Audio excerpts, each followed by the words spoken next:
Got it. You've got it. It's all yours.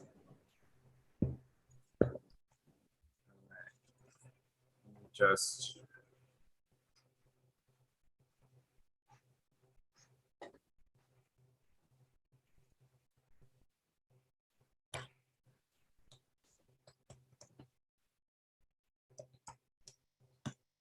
all right. Good afternoon. Good evening, everyone. Hey, William. I'm Dave Ragland. I'm one of the co-executive directors of the Truth Telling Project, and just want to welcome you all. So good to see all these people here. Dr. Watkins, good to see you. And I'm Melinda Salazar, the co-partner with Dave in the Truth Telling Project. Welcome, everybody. Hi, Lynn. And we're just waiting for a few more things before we begin, and then we'll jump into it.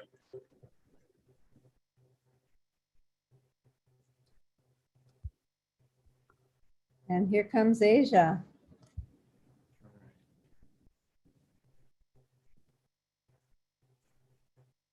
So I'm really honored this evening to be here on Zoom from my office. And this is a really great day because it's Black History Month and it's Black Futures Month.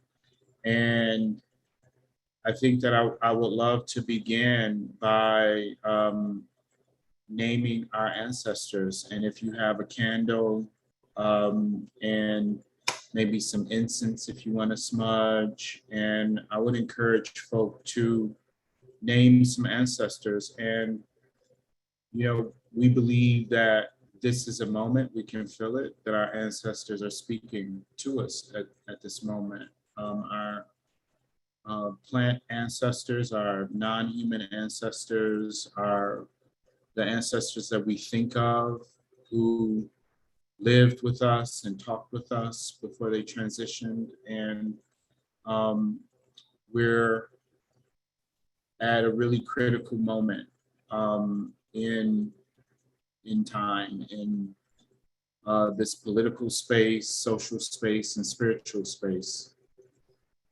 So it's a pleasure to be here to honor radical truth tellers. But first, I also want to name that I am calling in from Lenape land. And I believe that in this moment is also important to honor our indigenous ancestors, those who stewarded the lands that we're on. And Dr. Robin Kimmerer, in the book Braiding Sweetgrass, describes the land as our relative medicine cabinet provider of all of our needs. And I even think this helps me think about land acknowledgements as more than just something we say, but a prayer that moves us to action.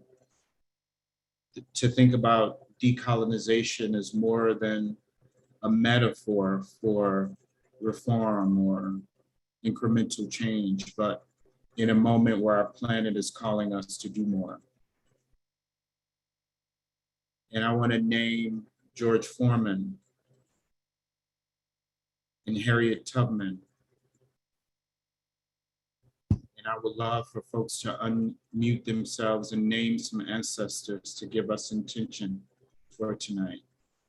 I'd like to name Pamela Denise Watkins, my mother who passed away 6 years ago, my father who is still alive, Richard Watkins, and so many of my family who have allowed me to be who I am today and who have sacrificed so much.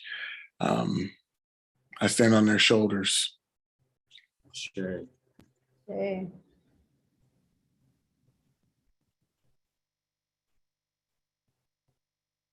I'll name locals.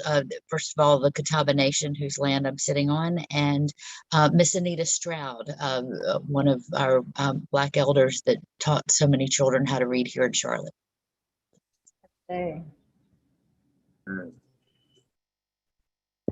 I will name my Abenaki and Pennacook relatives from from Maine and Canada.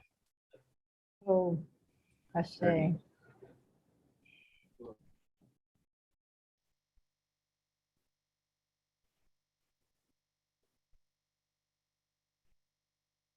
My ancestors are watching us. I will name And the Black midwives.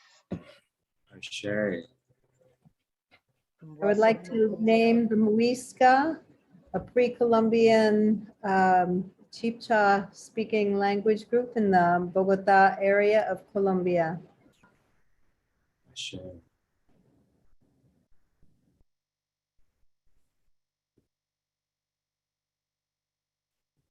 I will name Rose May Dance, who was an important early member of the Reclaiming Collective to bring more awareness to earth-based spirituality combined with political work.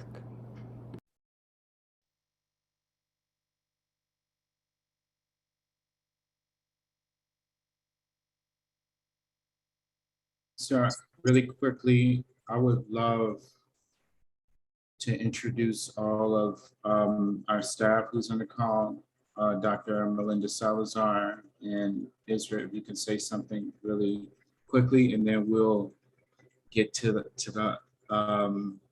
next piece, the exciting part.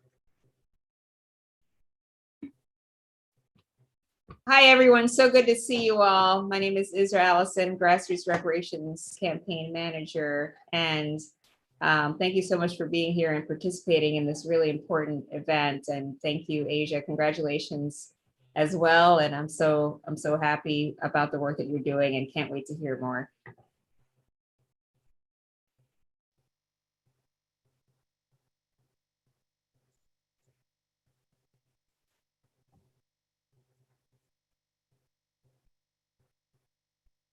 All right.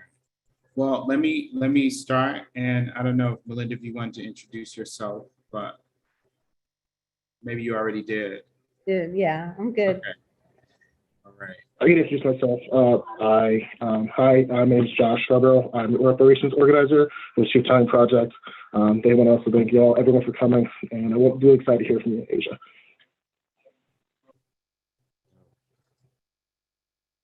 Thank you. So I just want to begin sharing that we started this project, the Radical Truth Teller Award, initially in 2015 as support and activist. And it came out of us wanting to see a radical grassroots supported activist. And we would raise money for an activist the entire month. And we supported a lot of activists in Ferguson. And then we decided to change this around and try to provide some support from the Truth Telling Project to activists. And we called this the Radical Truth Teller Award because we wanted to honor people who are telling the truth in their work, in the way that they live, living authentically, living according to their values, and supporting communities. And we thought that we wanted to lift folks like that up and lift up their stories and learn from them and figure out ways that we can work with and support these activists, these social imaginers, these artists, thought leaders, powerful people like Asia Dorsey. And I'm really excited to be introducing Asia today because I met Asia a while ago. It seemed like a lifetime ago, and we've had different work together. I met Asia at Kingian nonviolence training in 2015, and we've been thick as thieves, ups and downs ever since. But Asia is powerful. Asia has been a fermenter, a wielder and listener of our plant relatives, and a creator. Asia's an artist. Asia is a writer and a thinker around healing from the food that we eat and how we interact in the world. Asia is a conjurer. I believe I would like to name you that. I'm sure people have called you that before, but it's exciting to see young people who think independently and live by those beliefs. And I just want to give everybody a chance to honor blessings to your family, Hanifa. But I want to give everybody a chance right now to just unmute yourself and just blow kisses, show love to Asia as we invite her to share a little bit about who she is and her story. Hey, Asia. Good to see you. It's been some years. Truly. Oh, Peace be upon you. yes. Thank you so much, everyone who have come. Thank you to the organizers who have really worked to make this happen, the Truth Telling Collective. I love you, Melinda. You look so fly, as per usual. Couldn't wait to see what you had on. And David, I so appreciate your continued witnessing and love and support. And I love the way that your organizing is growing and the way that our paths continue to diverge and converge around the things that are the most important. So I'm so happy to be here with y'all today. My dog is out here doing her puppy thing, so you will hear her because I am in my home in the Cheyenne, Ute, and Arapaho territory. And I'm gonna be with y'all today, and I'm gonna be my whole self today. And so I hope you're ready. Let it rip. Yeah. Yeah. So I want to establish what the format for this evening is going to be. I would love to tell you a little bit about myself, but that feels kind of boring to me. So I kind of want to take an opportunity to play a game before we start. Would y'all like to play a game with me? Yeah, I'm seeing some. Oh, I didn't sign up for a game. Y'all didn't let the facilitator in the room, but she's just gonna do the thing that she does. Okay, so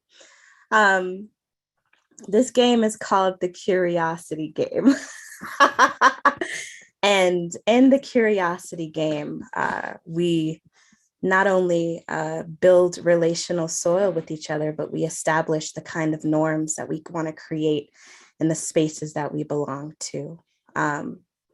One of the things that I encourage in my work with plant medicines and food medicines and ancestral reclamation is that we stay curious in order to avoid the dominant narratives that are so easy to fall into.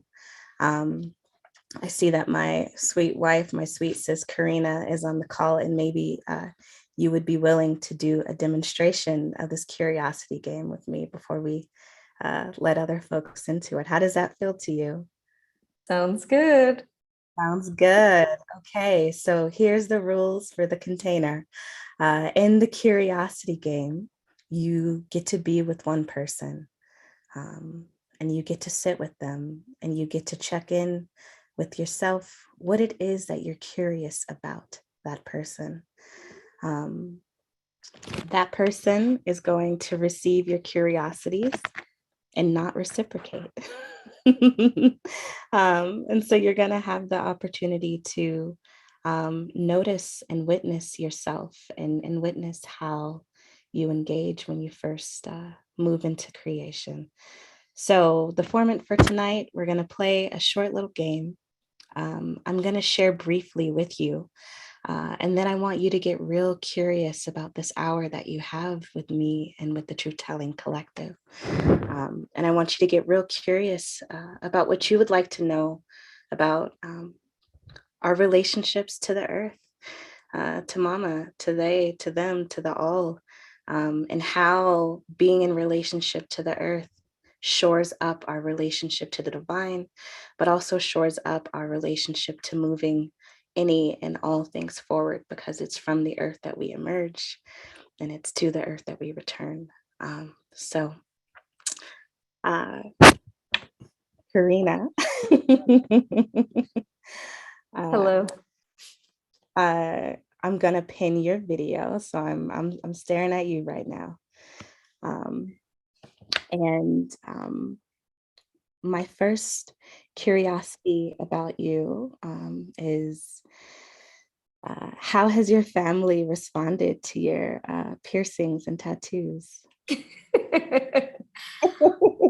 But you don't have to answer. Okay.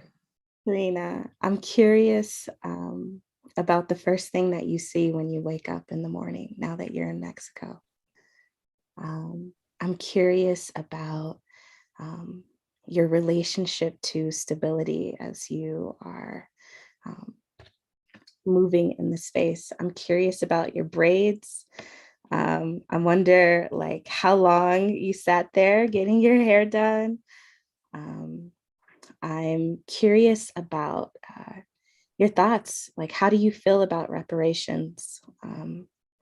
Do you have a plant that has saved your life? What is your, like, how have you decolonized posture since your adulthood? What is it like to be an athlete, to have been an athlete and to now be a regular person in the world? Do you miss those days? I'm curious about if these questions are making you feel nervous. I'm curious. I'm curious about what colors make you smile. If there's like a color that can be present that will have you smile bigger. And I'm curious what color that would be. I am okay. I think that's a good amount. After we share our curiosities, I'm gonna unpin your video. After we share our curiosities with our partner, and also remember, you can opt out of this game. The most important part is the integration. And so you're going to ask and be in conversation about what it was like to have received the curiosities of the other. And because it's not a full session, we're gonna maybe have 4 minutes. I am not the the admin, so I'm gonna allow y'all to go into breakout rooms, introduce yourself, and you don't have to go into breakout rooms. We can stay in the main room and keep chatting, but I want you to experience what it is to actually drop in with other human beings in a real way. So any questions before we move into our breakout rooms? I have a question. Yes. So we just ask a number of questions during the 4 minutes we have, and then the other person asks a number of questions? It's not going to be reciprocal. So it's going to be 2 minutes of question asking and then 2 minutes of reflecting. and you get to choose. Okay. Thank you. I want you to reciprocate with someone outside of this event and share your mutual curiosities. Thank you for that question. I will let you know when 2 minutes are up, and then I'll let you know when it's time to switch, so you'll get a little prompting. Okay. Any more questions? Okay. So if the admin can break us off into groups of 2, I'm actually going to stay in the main room, and I will be here with anyone who just don't feel like playing. It's like, it's the end of my day. I am tired. Y'all play the most games. Thank you, Liz. Take care. So yeah, we're going to do that, and then we're going to come back to a little talk and some Q&A. And I'm not sure who's gonna break you out to breakout rooms. Thank you, Josh. So how big did you want the rooms? 2 on 2? Yes, just 2 in each room, please. No problem.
No one was in my room. Sorry, Bae.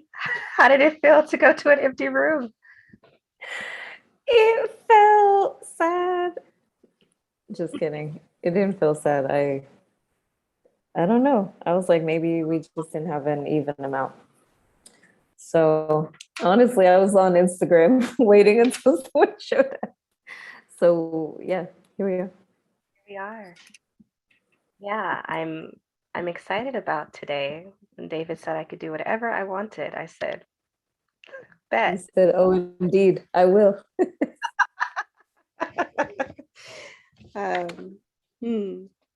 I see Lorraine. I see Khalid. Hi, Lorraine. Hi, Khalid. Hi, Adrian. Yes, thank you all. How y'all doing? Good evening. Good evening. Good evening. So I'm curious about y'all. So you don't have to turn your screen on if you don't want. It's perfectly fine. But I would love to hear what's moving you today. Have you been moved by something? And it doesn't have to be like positive movement. It could be whatever kind of movement. But what's showing up in your world that's giving you wings?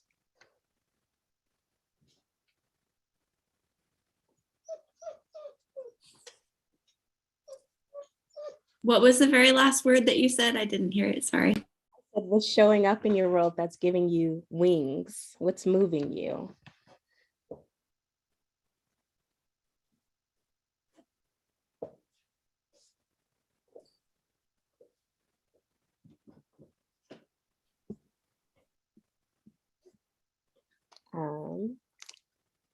I'm not the admin, so I can't tell people to switch. Oops. I guess people are just going to hang out with each other, which we love. Which we love. Okay. I'm thinking about it. It's okay. I know it's a quick question, but the thing that comes up first is the right answer. I think Nobody came in my room.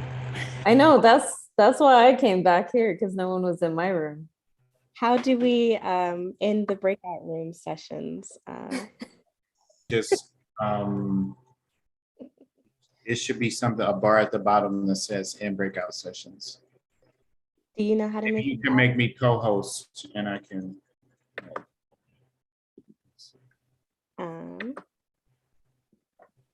I'm No not one was in my breakout room either. okay. I was supposed to be in, I had stepped away for a moment and I stepped back. I saw breakout room 2. I had been assigned to, and all I got was an echo. I Oh, got there. So well, It's fine. it's fine. We're asking the question, what moved you today? And maybe Khalid, is that Khalid? right. Either way, that's fine. Hey, yeah, what moved you today? Basically just a sense of urgency in terms of getting certain things done. Time that I had today, certain tasks I needed to accomplish, and I think for the most part I did okay. Didn't get everything done, but I got most of it done. And as a matter of fact, being here is part of what it was that I needed to get done. I had registered to be part of this event, and so I wanted to make sure that I was able to participate as much as I possibly could. Yeah. So that's what moved me today. Just a sense of being task oriented and a sense of urgency to try to get some things done before it was time for me to retire for the evening and go to bed. Truly, thank you for sharing that. I guess one thing that I thought of is that one thing that's moved me today is remembering that I can breathe in between every thought. I can actually enjoy breathing in between every thought. That's beautiful. I want to practice that. I want to practice that right now. Lorraine, I'm curious about what's moving you.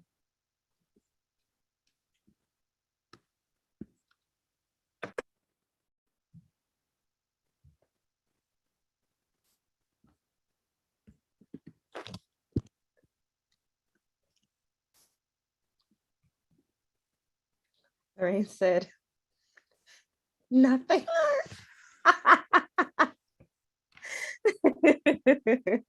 No, it's all good. So we are going to be joined by the other folks briefly. We're going to move into a small conversation, and then you all will have the opportunities to be curious about me. Okay. Welcome back, y'all.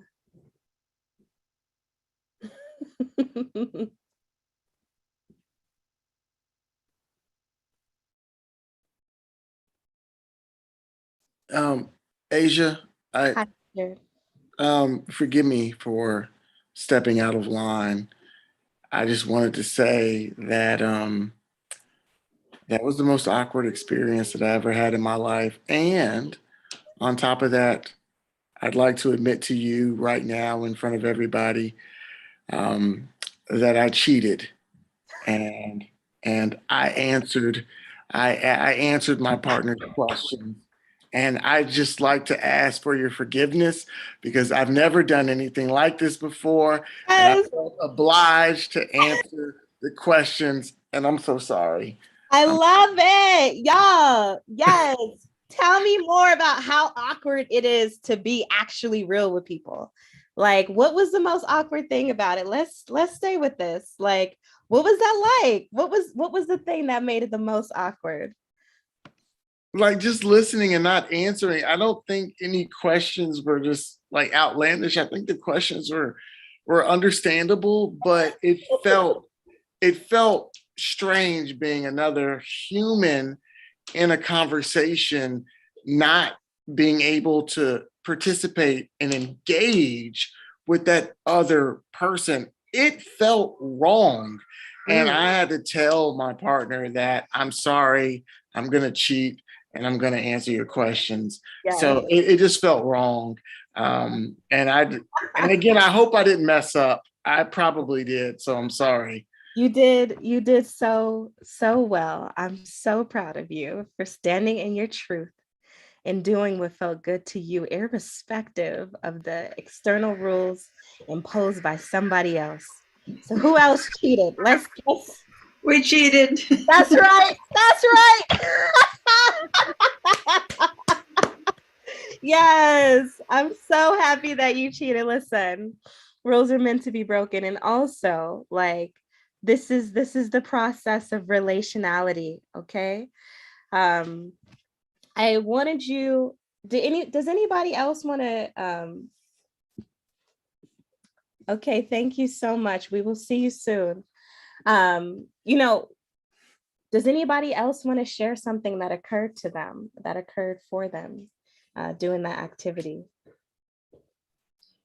Well, Asia, can I? Yeah. One of the, I was asking the curiosity questions, and at one point, I occasionally would feel like, am I infringing on somebody else? Am I bursting into their privacy? And there was, I guess, kind of sort of that fear, and making me wonder that sometimes that fear that we're infringing on somebody else can actually keep us from engaging with another person. Yeah. Because we're curious, but we let the fear of thinking that we're prying into their lives and whatever, Yes. So I just wanted to share that was one of the things that I felt at a given point, but I didn't succumb to it. Yes. And what was it like to receive the curiosities of others?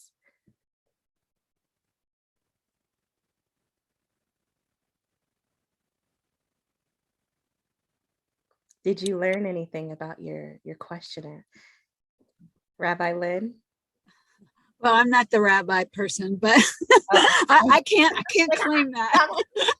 I didn't do the work to earn that one. I'm just secular lame. I had the same feeling as Richard. But I'm such a good girl that I didn't break the rules. I wish I'd broken the rules.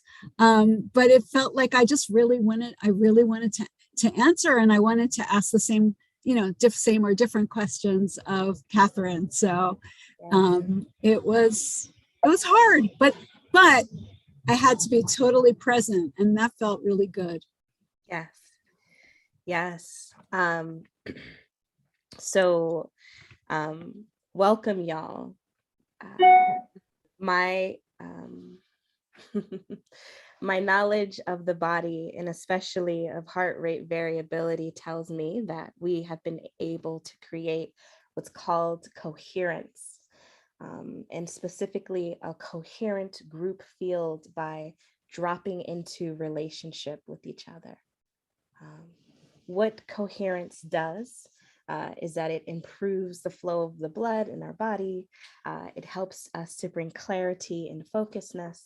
And it also brings us into the present moment, which moves us towards actual experiences of happiness and grace. I practice relationship as a social technology. And the way that we practice relationships with each other as humans is similar to how we are going to be practicing relationships with plants and our non-human kin. We have been taught to respond to the natural world as if we already know, right?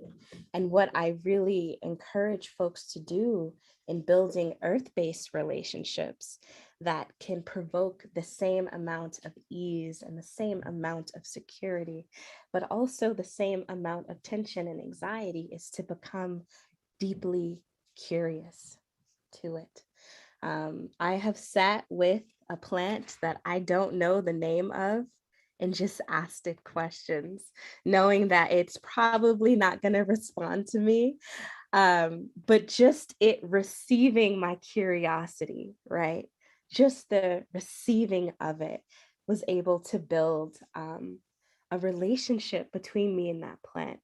And so there's these ways of acting and these ways of being in relationships with beings who are nonverbal, and it's just the noticing alone that causes there to be growth and development, not only in that being, but also in us as we relate to that being. I'm saying goodbye to my sister. She's going to New Mexico. I love you. Thank you for coming. And so what is this conversation about, like radical truth telling? I moved into what's called post-activism. I said, I don't want to fight against anymore, right? I said that resistance equals persistence. What would it be like to radically accept the world as it is and create from a foundation of nothing? And so I began to get really curious about the world outside of politics. I began to get really curious about what it means to not just be a queer, Black, femme, like all the things, like what does it mean to be just a brown-bodied Homo sapien in high altitude prairie bioregion, right? What does it mean to be like an animal? And what is this experience of my animal nature outside of the stories that I've been told to take on by radical forms of education? And what is it like to dig deep into the politics of self and place and body? And so I decided to really dig in literally to the earth by becoming a food manufacturer. I had a fermented food company, and we only sourced all of our foods from this bioregion. And the whole purpose of it was to get people's microbiomes to actually reflect the land where they emerged from. I found that having a dysregulated microbiome, or having an internal identity that was separate from the external identity, caused there to be leakage and dysregulation. And so for me, it was like, how can we use the earth to heal the body, to heal the mind? And so by cultivating the microorganisms from my bioregion, Cheyenne, Utah, Arapaho, whoop, whoop, I was able to really help to shift the behavioral patterns of folks. I was able to help them move away from anxiety and insecurity, right? From that work of building my fermented food company, it was a co-op. Karina came through, and even David worked in our kitchen. So Yes. yes. From that place, I learned, I got a sense of what it means to begin to heal the body through using the ecosystem. And I was curious about what else was out there. I was using a lot of herbs for flavor, things like that. But I was like, well, what is this? And so I had massive anxiety starting a company like fresh out of college. Like it was terrible, y'all. Like the company was great, but I was a mess. Okay. Talk about grind culture, being an entrepreneur, not cute.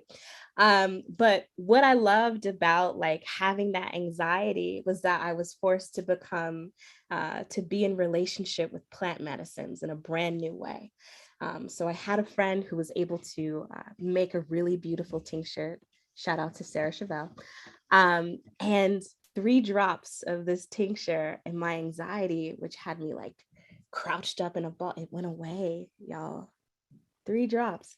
I said, this is a miracle.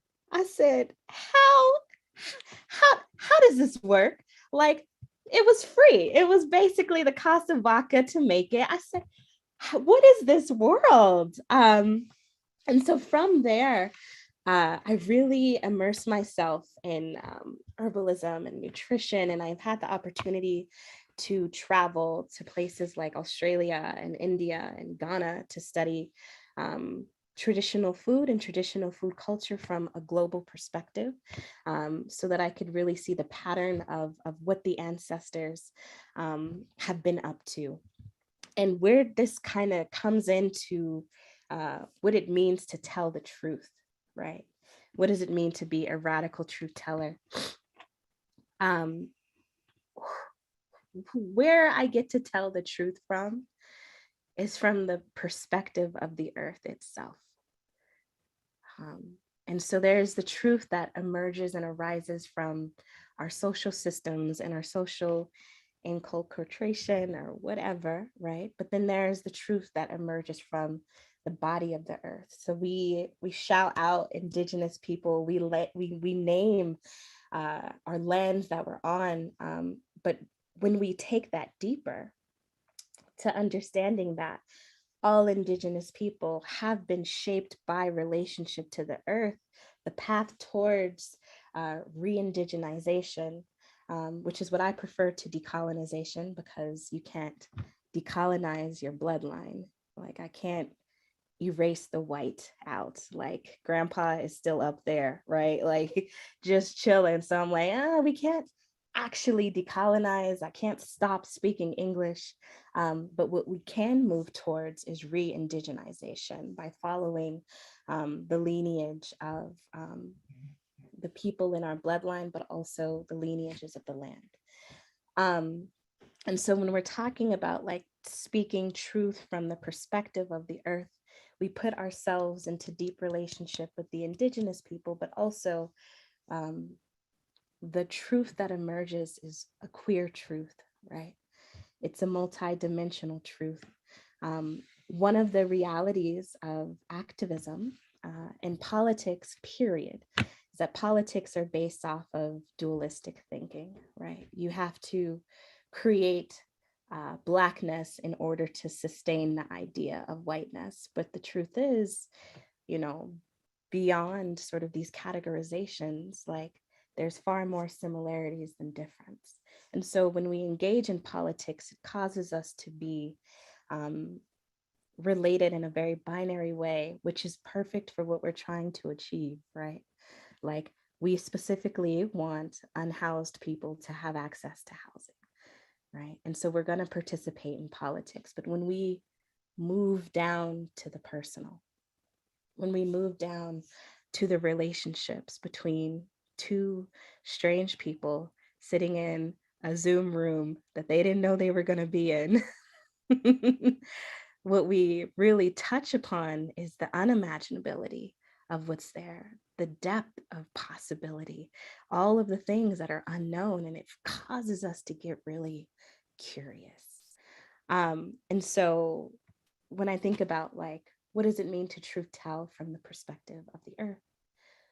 It means that recognizing that there are patterns that are sustainable, that are reliable, like the sun rising, right? But then there are also things that are chaos. And my work as a healing justice practitioner has been to understand that the realm of the political is sacred, but to also understand that when we move into the realm of the person, that there are things that don't match that are sacred still. And so how do we actually tell the truth about race, about the, I'm thinking about the ways that I've been learned or taught to think about poverty as deficiency in this country, but the way that my brain as an anthropologist works is seeing like all the things that you get to have when you don't have so much, right? And so there's been this like wonderful reframing of looking at these patterned kind of conversations that we have inhabited and queering them and seeing what the actual truth of the situation is. And it doesn't leave you in a space of being popular, because what drives energy is division, right? Like, that's so juice. We love that. What doesn't drive is like, well, what if it's like this? Oh, this is fascinating. Oh, okay. Like it's a different kind of process. So yeah, I want to end by saying that like being a radical truth teller and telling the truth from the perspective of the planet itself and the perspective of Earth-based people, it means often going against some of our most sacred ways of being that we've learned from participating in activism and from participating in politics. And what I really want to do is give us that space and create alternative pathways of ways of being so that we can be an ecosystem of change makers that includes people who are sitting at the roots of trees and people at the treetops and people in suits. And I just want to create more space for all of us.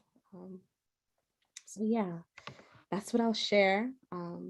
There's so much biographical information. I'm sure you can read my bio. But as we're moving into the last phase of this talk with y'all, I want to open myself up to responding to the truths and to the questions and to the curiosities that are in this room right now.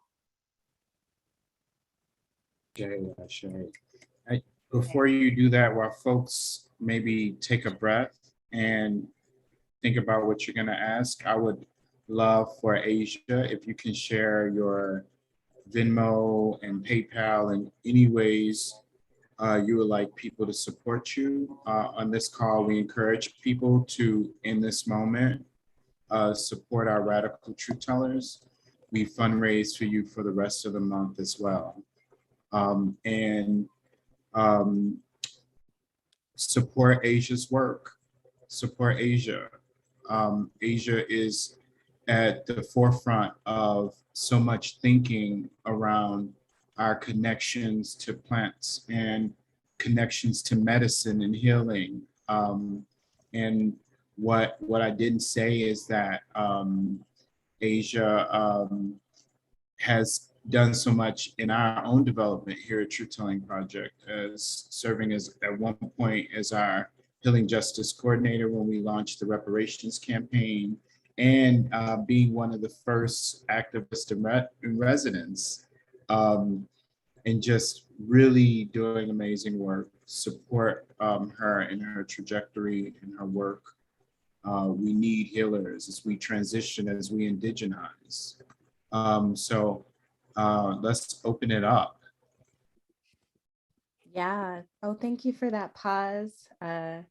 I'm looking at Adrian right now, reminding me that I get to pause before every new thought. I shared two things that are really on my spirit. One is my Patreon. I know that this level is very, like this conversation is high up, but I love writing about plants and teaching people how to heal stuff. The other one is the Petty Herbalist podcast.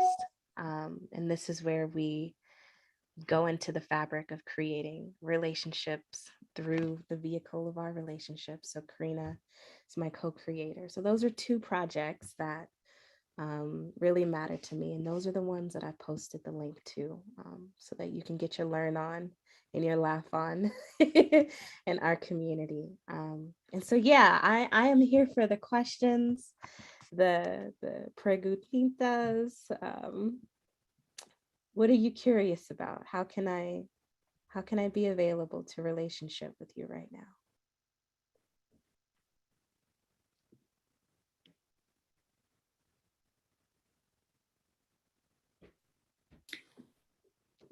Hi, Aisha. I'll speak up. Thank you. I don't have a formulated question, but it has something to do with grief and the wisdom of the earth. And so I'm just wondering what comes to mind for you in your experience around the truth of grief in nature.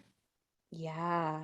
You know, I was grieving for my ancestors, and I got this message, and they said, Don't grieve for us, breathe for us.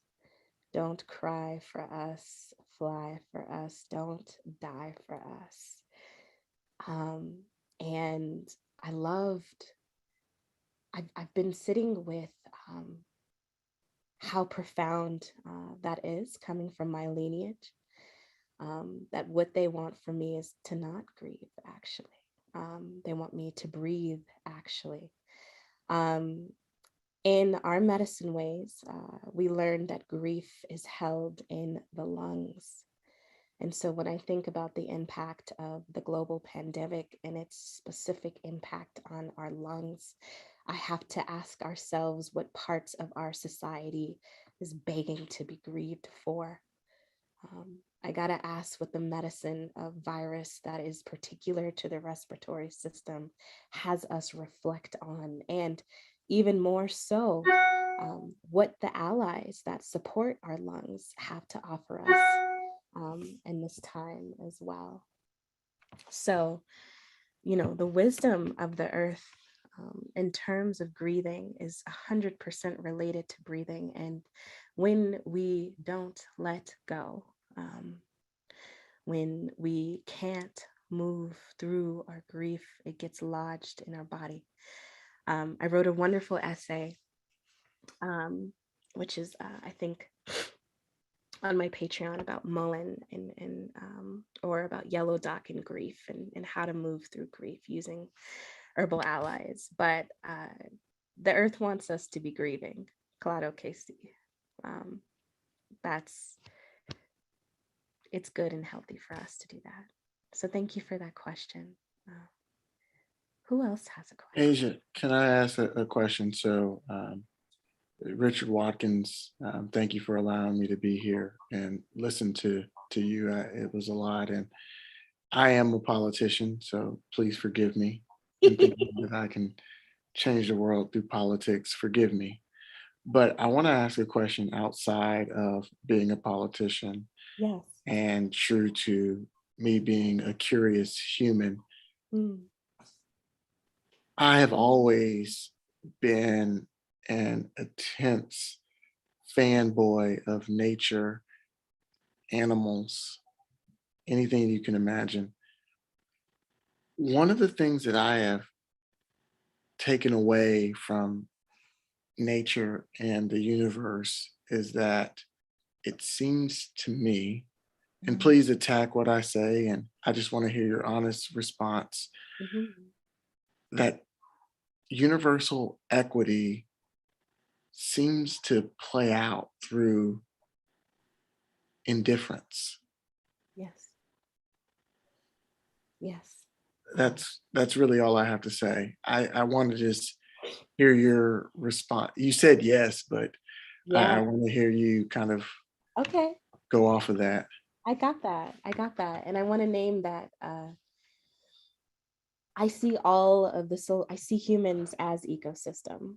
And so when I think about a politician, there's actually space for you in my worldview.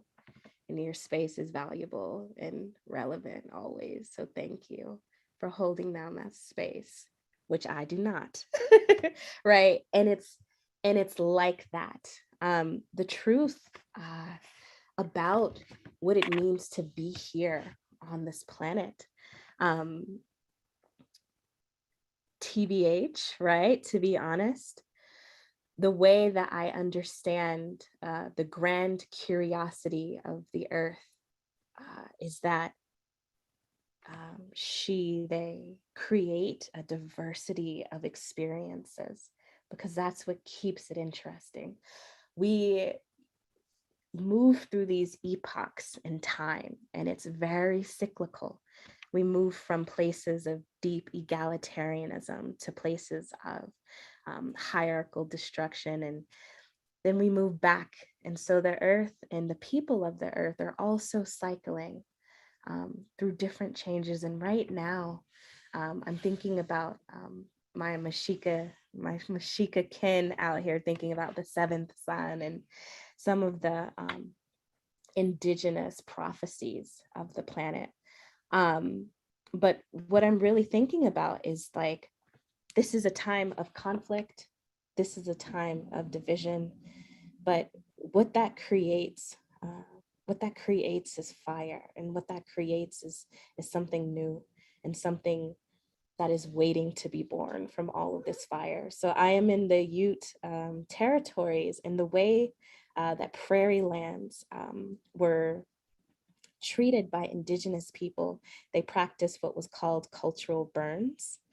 And so in order to prevent like the big fires, which we're experiencing now up in Boulder, in California, the indigenous people of these lands would practice smaller burns. They did this in Australia, they do this in Africa, all over. And so when I'm thinking about like all the fire and all of the division that's happening, I'm just thinking about like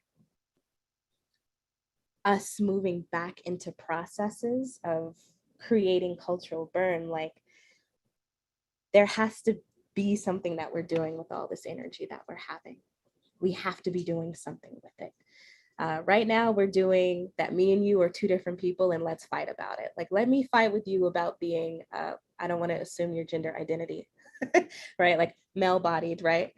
But let me fight with you about it. And let me, through that fighting, come to a new and different understanding of myself, right? Our question as humans is that, yes, we're experiencing our difference, but can we come and bring it back together again? Like, can we do that reflecting work? Can we do that restorative process? It's natural for difference to create distrust. Once that distrust has been created, can we then recreate societies in a way that's able to handle the complexity of that difference and to overcome? And that's what I'm reading and learning about now, actually, is how Indigenous people have created technologies.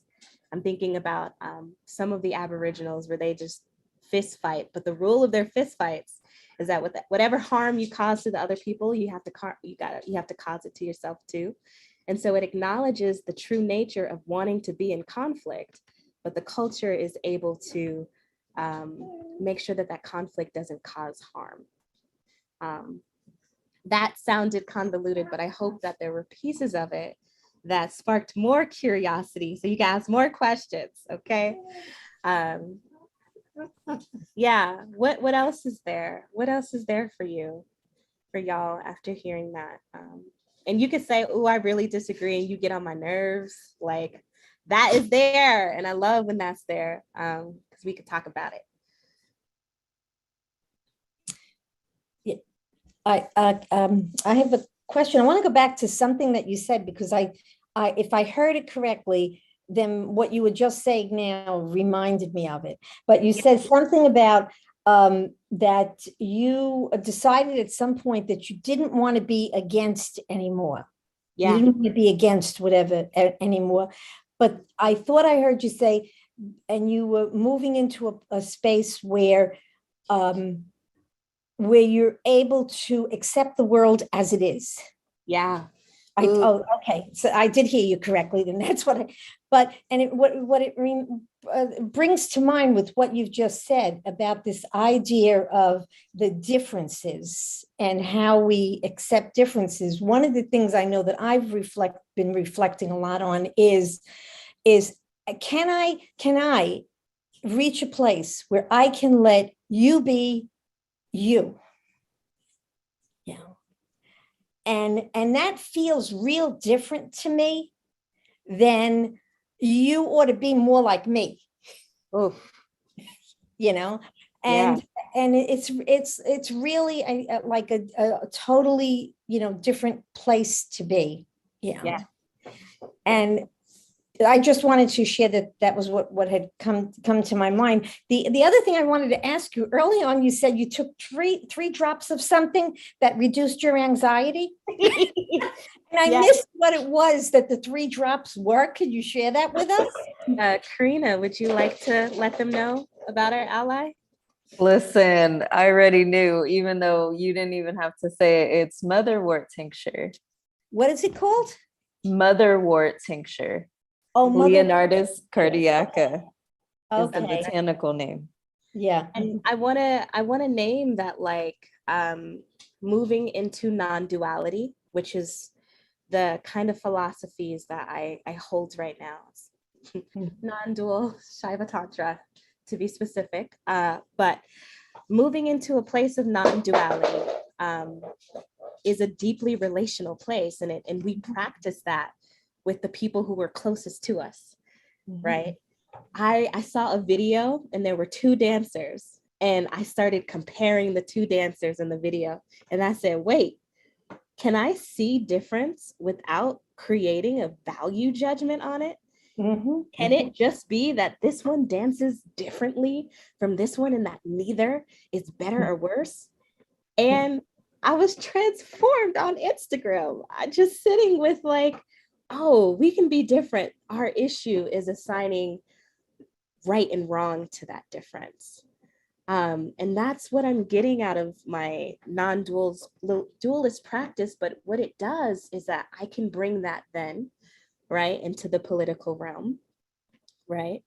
And I could not make wrong. I could not make enemies so that I can make shit happen, right? I can bring that non-dualism, that non-judgment into the workplace where it is assumed that that exists, and I can transform relationships there and have even more impact as a reparationist, which I am, and as an activist. And so what the non-dualism allows us to do is to center and ground in self and in beauty before we move back out into the world.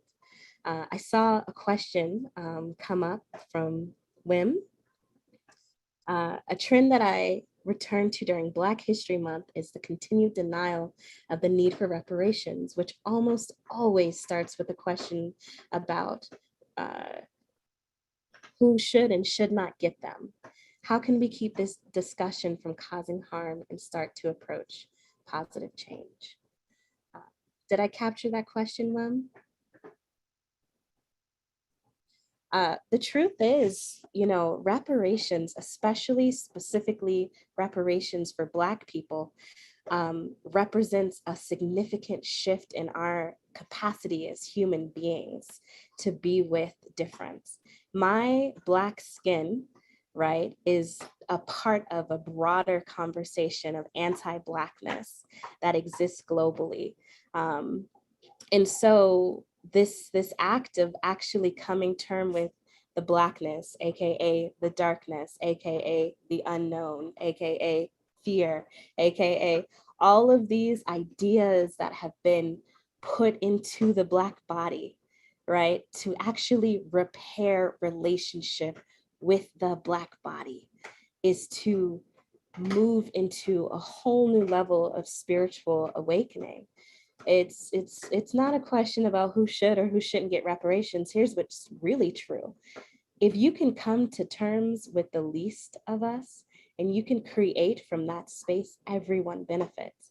Reparations for Black people don't have to be direct checks. I would be happy with single payer health insurance as reparations for Black people. I would be happy with, right? There are so many ways to think about the reparative lens, but you have to understand that here in the United States, it has been designed to keep Black people down, which is also designed to keep poor people down. And so when you repair relationships or do reparations, it's actually a bigger conversation about the transfer of wealth, right? And guess what? Like all the money, all the water needs to move. It's getting stagnant at the top. All the plants are dying, everything's dry. There's all these forest fires. But I bet you if we started letting the money move, right, from the top and really allowing it to trickle down, in fact, we can create all sorts of designs in the landscape so that it learns how to hold water better, right? But reparations is really how are we watering the beings that we find to be contemptuous, right? How do we relate to our shadow? And so giving reparations to Black people, it's really a spiritual conversation about shadow work.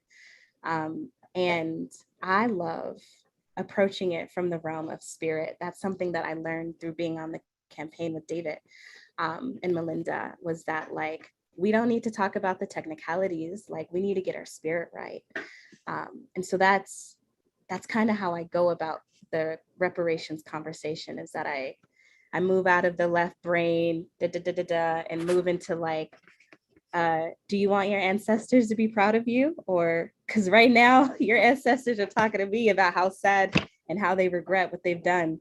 Like, do you want relationship and connection? Like, do you want to get real? So yeah, that's how I respond to that question. I know that was a lot, and maybe I hope that the ground was fertile enough to receive that kind of worldview, but truly, reparations is spiritual work.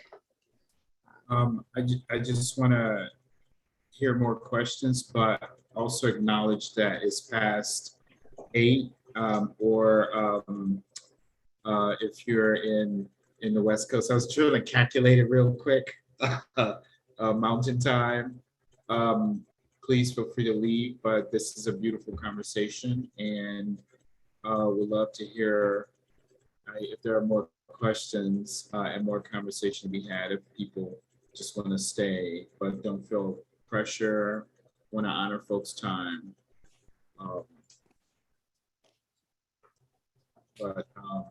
Yeah, I'm gonna need my check.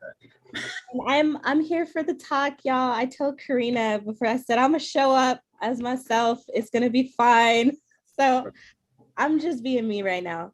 I'm here for your questions, and also like I truly disagree with you. Like I'm annoyed. I'm okay with that kind of question too. I don't do this spiritual bypass thing. No, I'm just messing around. Like that's I firmly believe. Like also money is spiritual. Like it is what we put our energy into. How much energy flows toward injustice. And let me just reiterate to please support Asia on Patreon. Like seriously, I just did some support like I should have been doing, but I did it. You all please do it. And we'll be reminding you all throughout the month to support Asia. Also to check out the podcast, which I have been all over. The Petty Herbalist. Are you really petty? I just want to like. Is that your curiosity? Yes, that's my curiosity. You don't have to respond. Okay, y'all. So let me tell you about herbalism, okay? So I'm all non-dualist and like namaste and everything's fine, except when it comes to my medicine.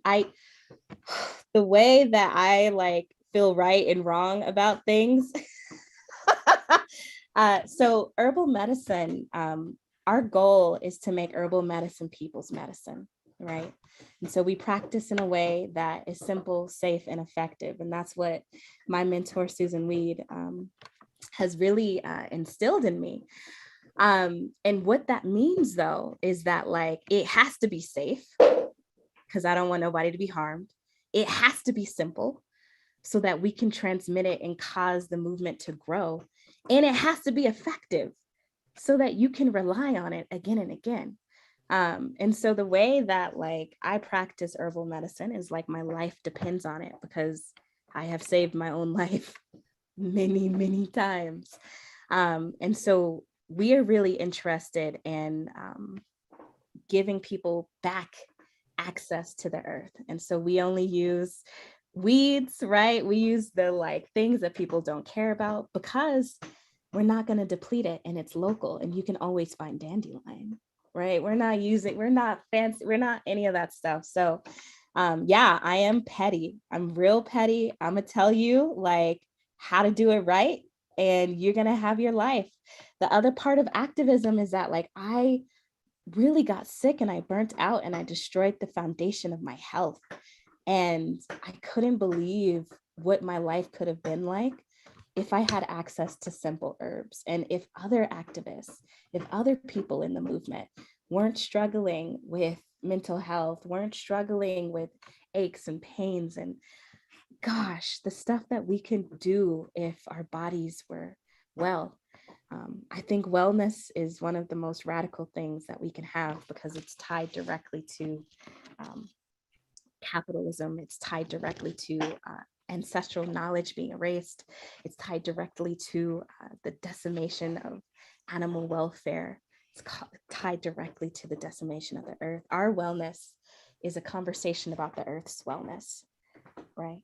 If we can't breathe, it's because the earth can't breathe. If we're depressed, it's because the earth's depressed, right? If we have cancer, it's because the earth has cancer, right?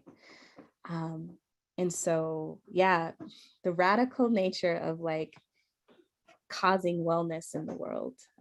I know that it could be trendy or whatever, but I'm a firm stand that like we get to have a good life in this lifetime. We don't have to wait till we die. And so you being healthy and feeling good in your chair right now, like that really matters to me. So Asia, Yes, friend. I'm here at Atlantic time, so it's even later than you all. And so part of my self-care is gonna be say goodnight, because as you know, the Truth Telling Project never sleeps. They say Russ never sleeps, but it's really the Truth Telling Project never sleeps. Right, Dave? Right, Isra? I don't know about you, but I'm gonna be in the bed soon. Listen, take care, Melinda. It was so good to have your energy and your So good to spirit see here. you. Yeah, anytime you need to come to the Caribbean, just let me know and Yay. we'll walk on the beach. Be careful. Great to meet you all on this call. So glad all of you came to join us, and stay tuned for next month's Radical Truth Teller, and go to the Truth Telling Project website to visit our previous Truth Tellers, because everybody is just amazing. Thank you, Melinda. Please sleep well. Good night, everyone. Bye. Bye. And yeah, I'm gonna put a cap on this container because I know folks are like, oh, I don't want to leave it. My cap is gonna be 10 more minutes. Okay, so 6:25, and that way you won't have FOMO, which is fear of missing out. So we're gonna go 10 more minutes, y'all. And I just have one more little quick thing before people jump off this call.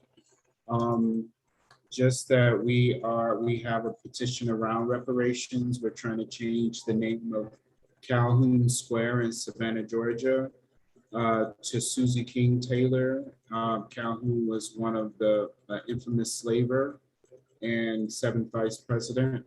And beneath this square is an African burial ground. So this is one of our campaigns. We're trying to get to 1,000 signatures. So please sign it and share. And that's my last promo, and I'll be quiet. Asia, I would like to say, thank you so much. I really enjoyed this conversation. In fact, I would like to just steal so much of your time so we can just talk about this, but I know you're busy doing so many other things. Dr. Ragland, thank you so much for having me. This has just been absolutely incredible, and I just wanted to convey my gratitude and appreciation for you all providing the space. I'm just truly grateful for being here. So I just want to say thank you. Dr. Watkins, please sign up for Asia's Patreon. Absolutely. And Asia, be sure stuff. to check out richardlwatkins.com. Let's do some cross-pollination here. I'm here for it. Oh, listen, I receive all the praise. So thank you. It fills up my cup. And then I get to share my love privilege with other people. So much appreciation. Any more questions about I love this conversation. Josh, I've been staring at you all night. What you got, bruh? What you thinking? What's on your mind? I see the wheels turning. And you're on mute. Mm-hmm. Thanks. I've been running from 2 different devices all day, Yeah. with Facebook and my phone laptop and my pod.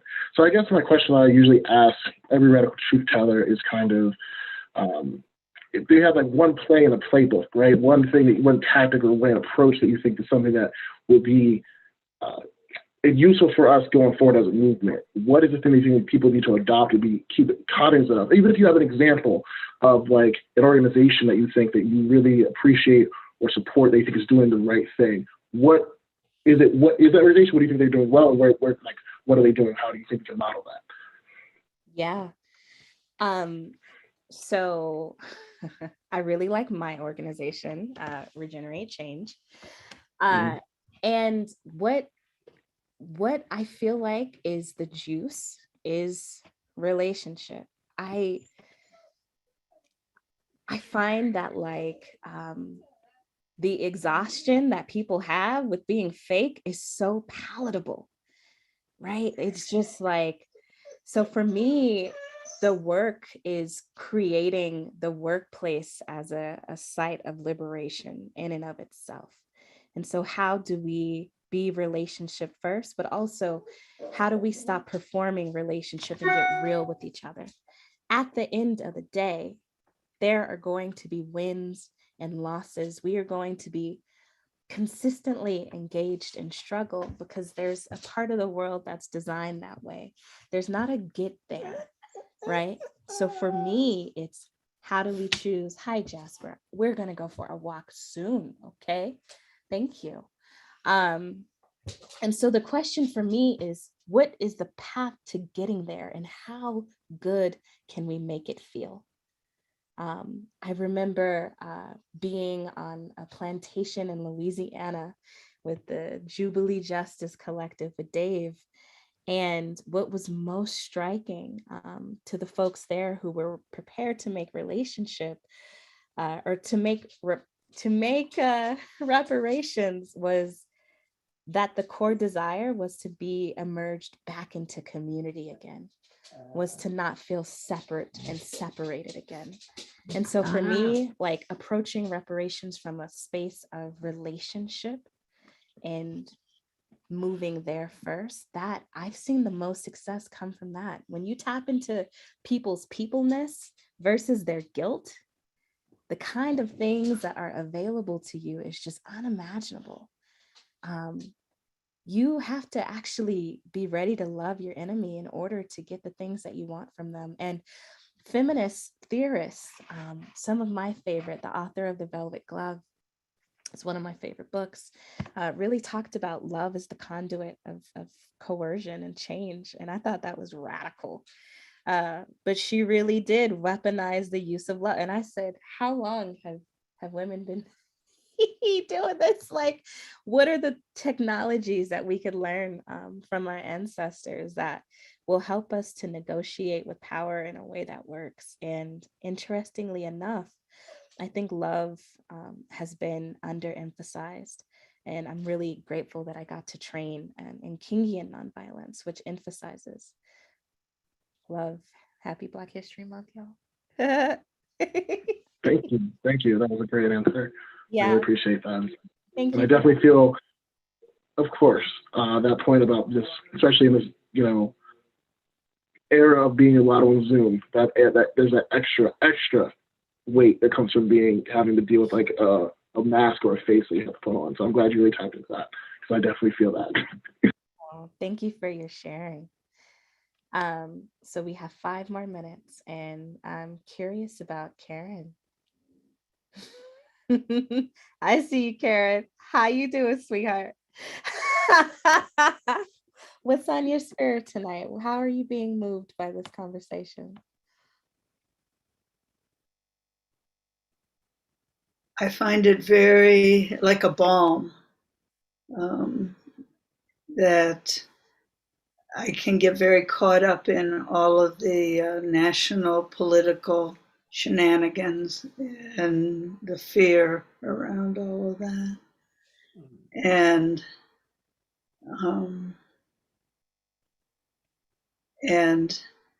to think about sort of stepping out of that struggle and into the creation of a healthy space is kind of what I hear you saying.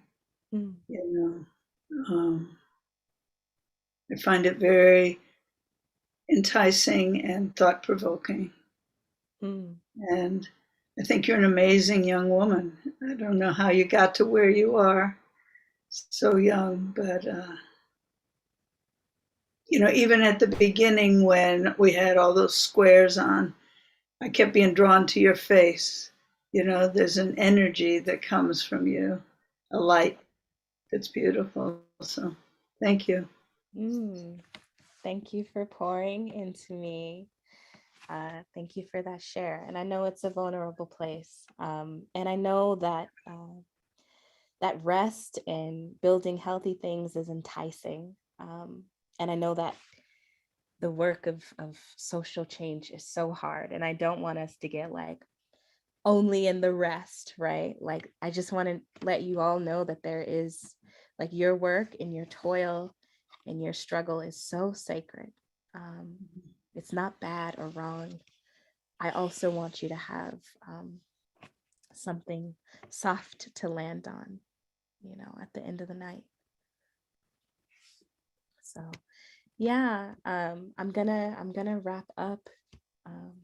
I want to really thank all of you for being here even later and participating and getting weird and getting into Zoom rooms and not really knowing what to expect, but really rolling in it and giving me that kind of trust, which allows me to show up fully. And so thank you, David. Thank you, Truth Telling Collective. Thank you, Karina. Thank you, everyone, for your questions and your time and just being with me tonight. It was medicine for me too. So I hope that you all rest up. Okay, get your sleep in. Okay, listen to your bougie auntie. Y'all better sleep tonight. And yeah, we will see you next time. Thank you again. Thank you. Bye. Bye. Asia, thank you so much. Thank you, Karina. Thank you, everybody who came. See you later.